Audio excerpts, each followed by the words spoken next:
Dear parent, I want to talk to you today not as an expert standing at a podium, and not as someone with all the answers. I want to talk to you the way one caring adult talks to another when something really matters. Because what I'm about to share with you, it matters deeply. Your child is somewhere between 5 and 10 years old right now. They're curious, they're social, they're starting to spend more time with friends, more time at school, more time in spaces where you can't always see them. And that's beautiful, that's growing up. But it also means this is exactly the right moment to have a conversation most parents keep putting off. Not because it's easy, but because the world doesn't wait until you're ready. So today, I want to tell you about 4 games that might look innocent on the surface, games that children play without knowing the danger, and I want to help you talk about them with your child before someone else introduces them first. Game 1. Pretending to sleep outside. You've probably seen it. Kids lying on the grass, closing their eyes, pretending to nap maybe as part of a game, maybe on a dare, maybe just because a friend thought it was funny. Here's what your child doesn't yet understand. When their eyes are closed and their body is still, they look completely unprotected. And in public spaces, that matters. The American SPCC reminds us that young children are not developmentally equipped to recognize unsafe situations. They trust the world the way children are supposed to openly, freely, without suspicion. That's not a flaw. That's childhood. But it means the job of recognizing danger belongs to us, the adults. And when a child is pretending to be asleep outside, there's no adult eye on them, and they can't protect themselves. Tell your child this, gently. Sleeping is something we do at home, or at school during rest time. Places where someone who loves you is always nearby. Outside, we stay awake and aware. That's not fear. That's wisdom. Game 2. The touching game. This one is harder to say out loud, but saying it is exactly what protects your child. Research from Rady Children's Hospital tells us that 1 in 3 girls and 1 in 20 boys will experience some form of unwanted sexual contact before they turn 18. 1 in 3.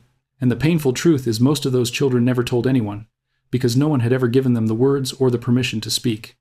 The touching game is the name I give to the moment someone, a peer, an older child, or an adult, makes touching feel like play, like a secret, like something normal. Your child needs to hear, clearly and calmly, from you. No one should touch the parts of your body that your swimsuit or underwear covers. Not a friend, not an older kid, not a grown-up. The only people who can help you wash or get dressed are mom and dad, and even then, we respect your body. The YMCA's body safety framework calls this teaching body autonomy, and children who understand it are statistically more likely to speak up if something ever happens. They're more likely to come to you. Because you made it safe to, you don't need to frighten them. You just need to name it. Because children can only protect what they've been taught to name. Game 3, the bravery challenge. Picture this, and maybe you've already seen a version of it. A group of kids standing near a wall, a fence, a staircase. One child turns to another and says, "I dare you. Climb up there and jump. Do it if you're brave." And your child feels something shift inside them, because they want to belong, because they don't want to be called scared. Because at 7 or 8 or 9 years old, the opinion of your peers can feel like the most important thing in the world.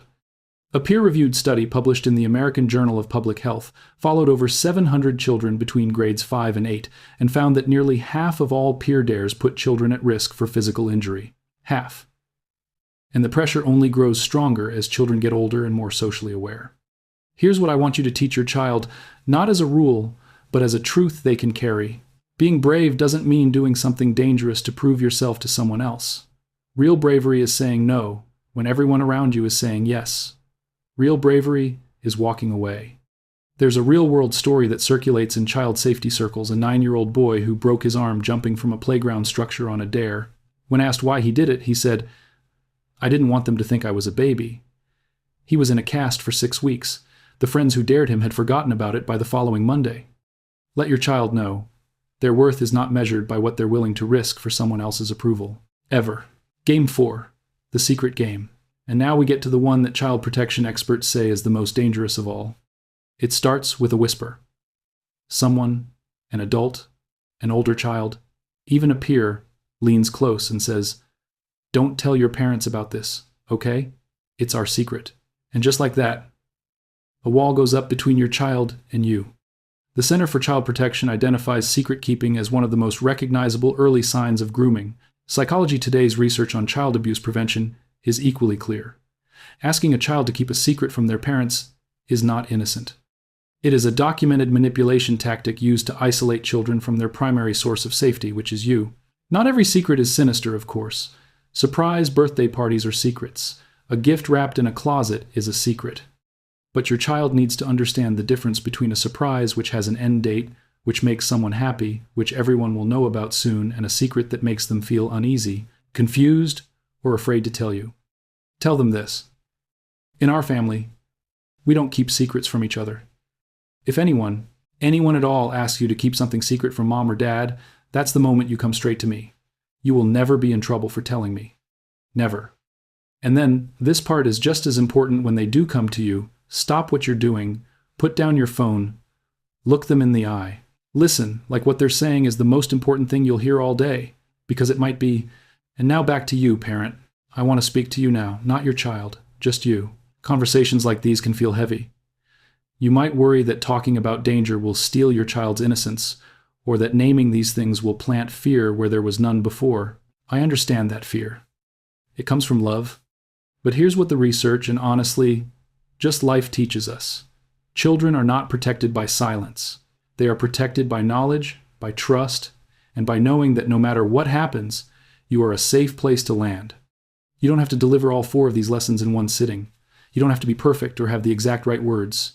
You just have to start on a car ride, at dinner, before bed, one conversation at a time. The goal isn't to raise a fearful child.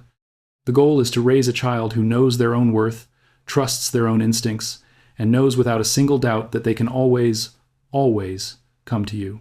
So, dear parent, share this with your children. Not in a way that frightens them, but in a way that empowers them. Tell them that pretending to sleep outside isn't safe, because they deserve to be watched over. Tell them their body belongs to them, and only them. Tell them that real courage looks like saying no. And tell them, say it clearly, say it often, that there are no secrets in your family that are more important than their safety. Because nothing in this world is more precious than a child who feels safe, seen, and unconditionally loved. If this video spoke to your heart, please share it with another parent. You might not know whose child it protects. Take care of yourself, and take care of those little ones. I'll see you in the next one.